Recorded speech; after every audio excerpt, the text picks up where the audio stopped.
Naranasan niyo na bang maramdaman na tila lumilipas ang panahon at kasama nito ang pagbabago ng mundo habang kayo ay naiiwang nag-iisip sa gilid?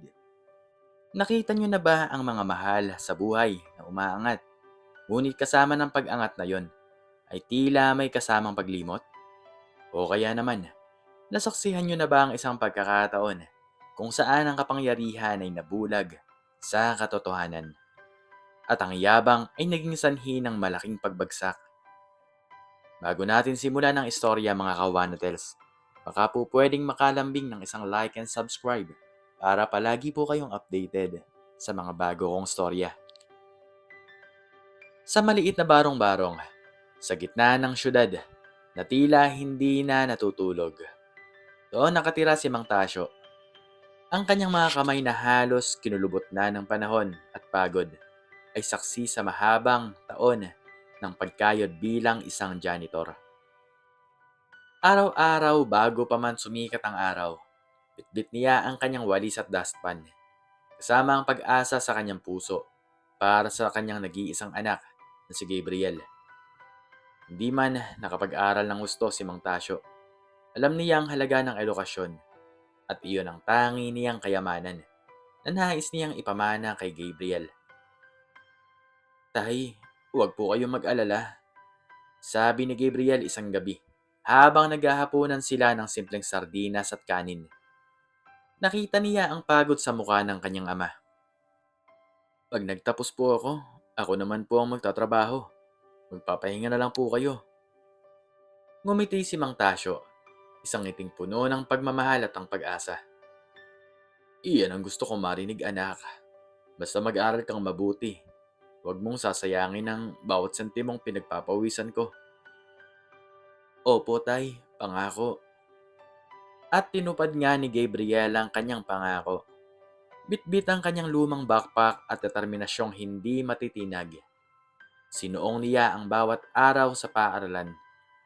Habang ang ibang kabataan ay abala sa paglilibang, si Gabriel naman ay abala sa pagbabasa at pag-aaral. Alam niyang bawat libro na binabasa niya ay isang hakbang palayo sa kanyang kahirapan at isang hakbang palapit sa pangarap ng kanyang ama.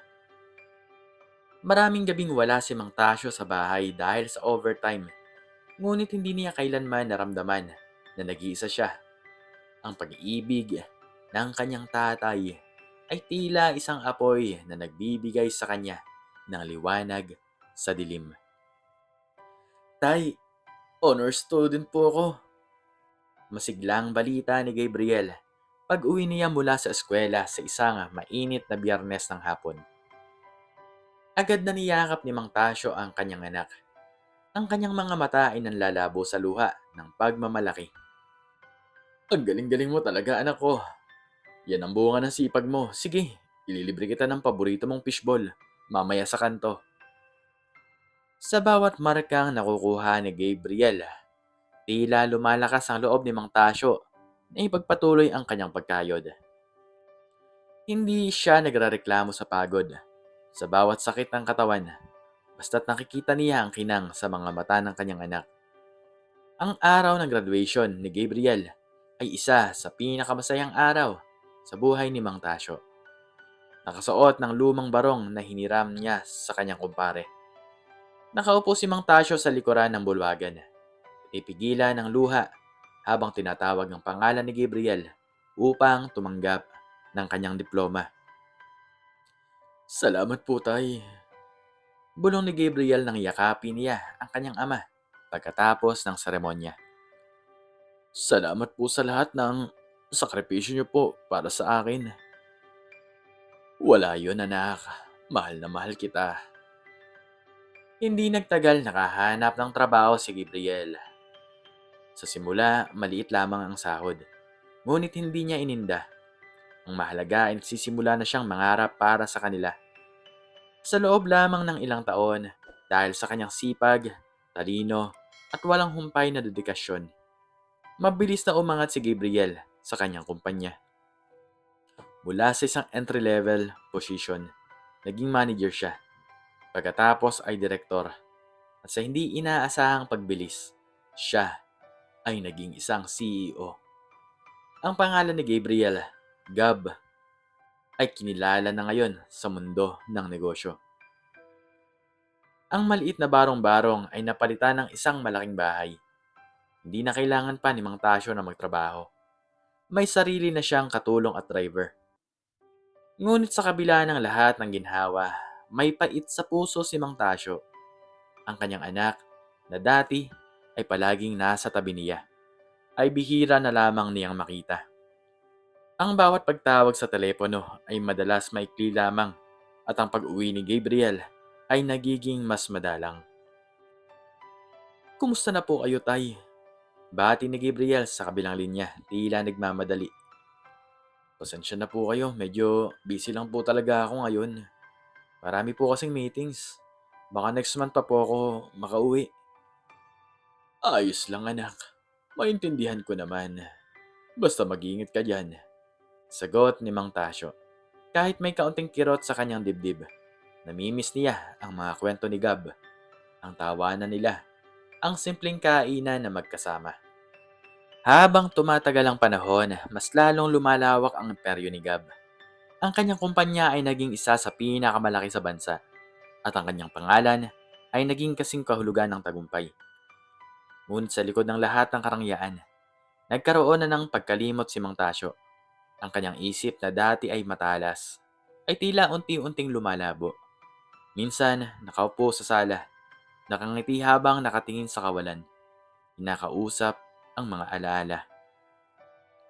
Isang araw ng Lunes habang nakatitig sa lumang litrato ni Gab na nakaporma pa noong graduation nito, biglang sumulpot sa isip ni Mang Tasyo ang ideya. Ano kaya kung bisitahin ko ang anak ko sa opisina niya? Bulong niya sa kanyang sarili. Matagal na rin akong hindi nakakadalaw doon. May ngiti sa labi. Nagbihis si Mang Tasyo. Simpleng polo at pantalon lang ang suot niya. Habang palabas, nakita niya ang walis at dustpan na nakasandal sa dingding. Ang kanyang lumalabong isip bigla siyang kinutuban na baka may dumi sa opisina ng kanyang anak. Lako, kailangan kong tulungan si Gab. Naisip niya. Walang alinlangan, kinuha niya ang walis at dustpan at sumakay sa taxi patungo sa pinakamalaking gusali sa syudad, ang opisina ng kanyang anak. Nang makarating sa kumpanya, namangha si Mang Tasyo sa laki at ganda ng gusali. Ang marmol na sahig ay kumikinang at ang bawat sulok ay tila may sariling ningning. Ngunit sa kabila ng lahat ng kagandahan, ang mata ni Mang Tasyo na sanay sa paghahanap ng dumi ay may napansin. Isang maliit na piraso ng papel sa gilid at tila bakas ng alikabok sa isang sulok. Hindi pwede to, bulong niya. Kailangan malinis ang opisina ng anak ko. Ano na lang ang sasabihin ng mga tao? Hawak ang walis at dustpan na tila bahagi ng kanyang mga kamay bilang isang janitor. Noong araw, nagsimula siyang maglinis. Ang bawat hagod ng walis sa sahig ay tila isang pamilyar na sayaw para sa kanya. Ang mga matatandang empleyado na nakakita sa kanya ay nagtataka, ngunit hindi nila pinansin. Baka raw bagong janitor. Si Mang Tasyo naman, masaya. Pakiramdam niya ay nakakatulong siya sa kanyang anak. Habang naglilinis si Mang Tasyo, biglang lumabas mula sa elevator ang isang matangkad at mayabang na lalaki. Si Ginoong Dante, ang operations manager. Kilala si Ginoong Dante sa kanyang pagiging mapagmataas. Madalas niyang pinapahiya ang mga subordinate niya. At kahit wala namang ginagawang masama ang isang tao, agad niya itong minamaliit at pinagtatawanan. Para kay Ginoong Dante, ang katayuan sa buhay, ang batayan ng pagkatao. Napansin ni Ginoong Dante si Mang Tasyo na nagwawalis. Ang kanyang muka ay pagod na kumunot sa pagkadiri. Hoy, sino ka? At ano namang ginagawa mo dito? Sigaw niya. Ang kanyang boses ay umalingaw-ngaw sa labi. Nagulat si Mang Tasyo at tiningnan si Ginoong Dante na tila nagtataka. Ay, pasensya na po sir. Naglilinis lang po ako. Medyo may dumi po kasi dito. Umiling si Ginoong Dante. Lumapit kay Mang Tasyo at marahas na hinablot ang hawak nitong walis. Ay nako, sino ka ba? Sino ka ba sa tingin mo? Bagal-bagal mo maglinis. Alam mo kung sinong janitor ka eh. Akala mo kung sino ka. Eh ang dumi-dumi pa rin ang trabaho mo. Tumawa ito ng malakas.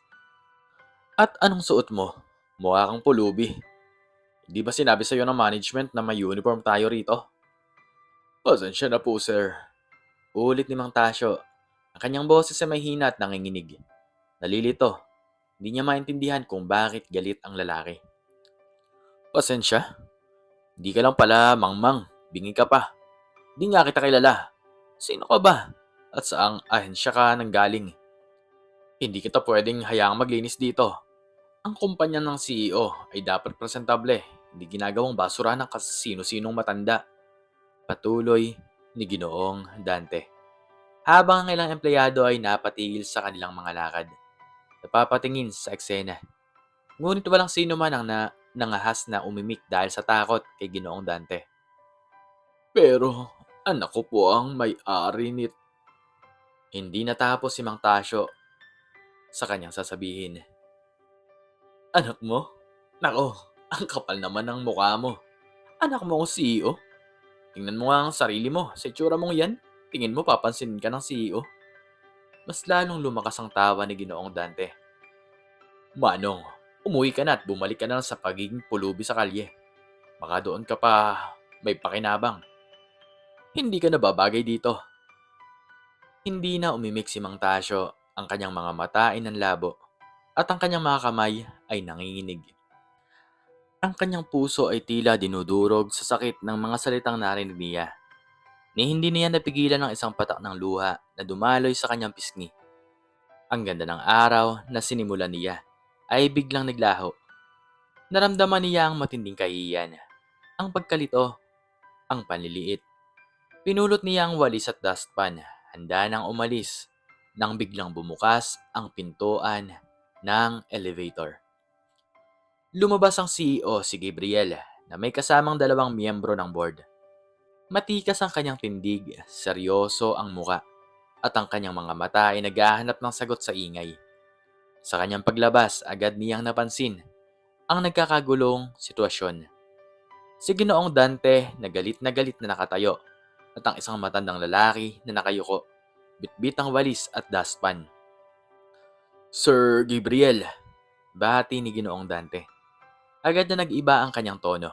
Naging magalang at tila mayabang pa rin.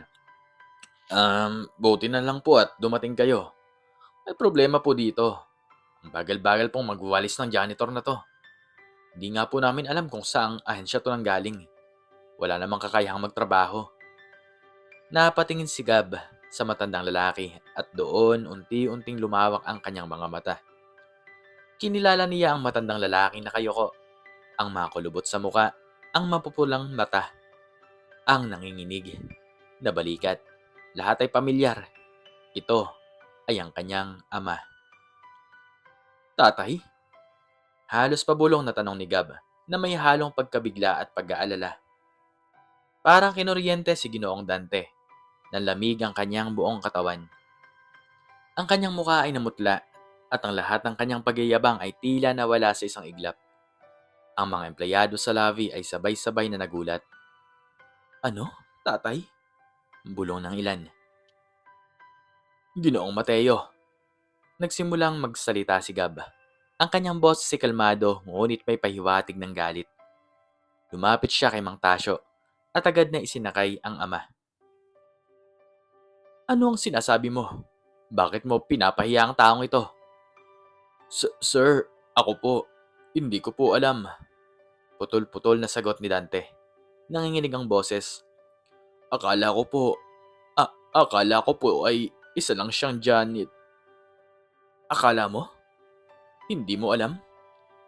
Hindi mo nakikita na siyang aking ama? Putol ni Gab. Ang kanyang tingin ay matalim na tinitigan si Ginoong Dante. Kahit pa janitor siya, walang sino man ang may karapatang apihin at hamakin sa aking kumpanya. At lalo na ang aking ama.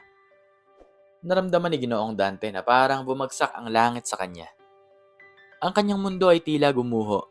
Ang kanyang matinding pagmamataas ay nagdala sa kanya sa kayahiyang pagbagsak. Sige, pwede ka nang umalis. Tanggal ka na sa trabaho, Ginoong Mateo. Sabi ni Gab. Ang kanyang boss ay malamig at puno ng otoridad. You're fired. Get out of my company now. Nagulat ang lahat, lalo na si Ginoong Dante. Sir Gab, maawa po kayo. Hindi ko naman po sinasadya. Bigyan niyo po ako ng isa pang pagkakataon. Pagmamakaawa niya, lumuluhod pa. Ilang taon mo nang ginagawa ang pagmamaliit sa mga empleyado dito, Ginoong Mateo.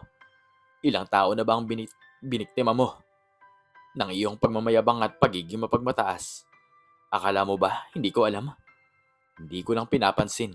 Umaasa ako magbabago ka. Pero ngayon, pati ang aking ama na nagturo sa akin ng pagpapakumbaba at respeto ay pinahiya mo.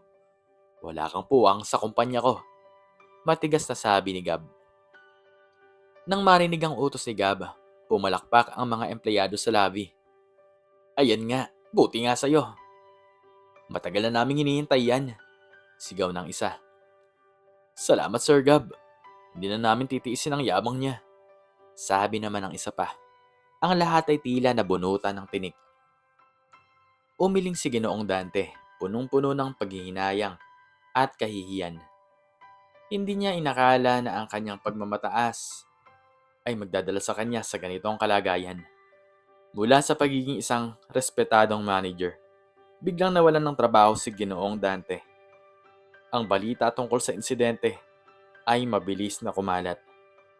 Lalo na nang may isang empleyado na nakakuha ng video at pinost sa social media. Naging viral ang video at ang mukha ni Ginoong Dante ay naging simbolo ng pagiging mapagmataas na manager. Walang kumpanyang tumatanggap sa kanya. Ang kanyang kasaysayan ay nasira at ang kanyang pangalan ay naidikit sa kahiyan. Naranasan ni Ginoong Dante ang matinding paghihirap. Mula sa kanyang magarang kotse at mamahaling mga damit, pilitan siyang maglakad at magsuot ng simpleng kasuotan. Ang kanyang mga ipon ay unti-unting naubos. Unti-unti niyang natutunan kung paano mamuhay ang isang mahirap. Ang bawat sentimo ay kanyang pinahahalagahan. Ang pagod sa paglalakad, ang gutom, ang panliliit ng ibang tao.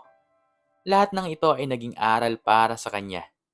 Ang dati niyang minamaliit na janitor ay nagturo sa kanya ng tunay na kahulugan ng buhay. Isang umaga habang naglalakad si Gab patungo sa kanyang kumpanya, nakita niya ang isang pamilyar na anino.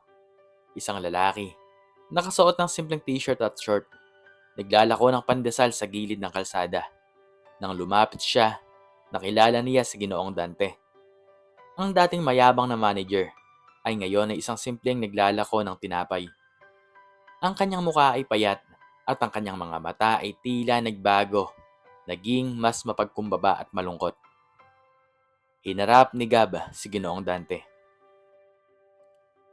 Ginoong Dante, tawag niya. Nagulat si Ginoong Dante nang makita si Gab. Ang kanyang muka ay agad na namula sa kahihiyan. Sir Gab, mahina niyang sambit. Kumusta ka na? Tanong ni Gab. Eto sir, nagdala ko po ako ng pandesal. Kailangan ko pong kumayod. Sagot ni Ginoong Dante, nakayuko. Sir Gab, humihingi po ako ng tawad sa lahat ng nagawa ko sa inyo. Sa inyo, sa tatay nyo at sa lahat ng mga empleyado. Ngayon ko lang po naintindihan ang tunay na halaga ng pagpapakumbaba. Ang hirap pala ng buhay. Ang sakit pala ng tinatawanan at minamaliit. Tiningnan ni Gab si Ginoong Dante. Nakita niya ang tunay na pagsisisi sa mga mata nito. Nakita niya ang pagbabago. Matagal siyang nag-iisip at sa huli, nakahinga siya ng malalim. Ginoong Dante, sabi ni Gab. Mula ngayon, bumalik ka sa trabaho mo sa kumpanya. Nagulat si Ginoong Dante.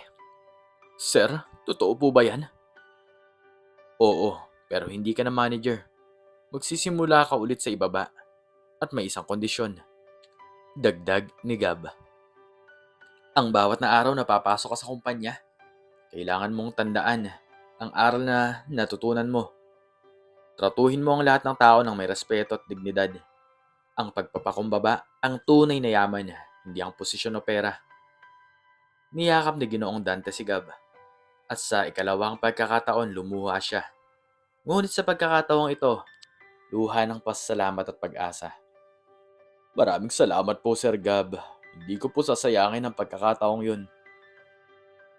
At yun nga, bumalik si Ginoong Dante sa kumpanya. Nagsimula siya sa isang simpleng posisyon, ngunit sa bawat araw na lumilipas, pinatunayan niya ang kanyang pagbabago. Naging mabait siya, mapagkumbaba, at ginawa ang lahat upang makabawi. Ang kanyang kwento ay naging aral sa lahat ng empleyado sa kumpanya, na ang tunay na kayamanan ay hindi nasusukat sa posisyon, kundi sa kabaitan ng puso at pagpapakumbaba. Ang kwento ni Mang Tasyo at ni Gab ay isang paalala na ang pinakamahalagang yaman sa buhay ay hindi ang ginto o salapi, kundi ang pag-ibig, paggalang, at pagpapakumbaba. Huwag nating kalimutan ang pinanggalingan natin at laging tandaan na ang bawat tao, anuman ang kanyang kalagayan sa buhay, ay may karapatang tratuhin ng may dignidad. Ang pagbagsak ni Ginoong Dante ay patunay na ang yabang ay walang puwang sa tunay na tagumpay. At ang pagbibigay ng pangalawang pagkakataon, lalo na sa mga nagpakita ng tunay na pagsisi, ay isang gawa ng dakilang kabaitan.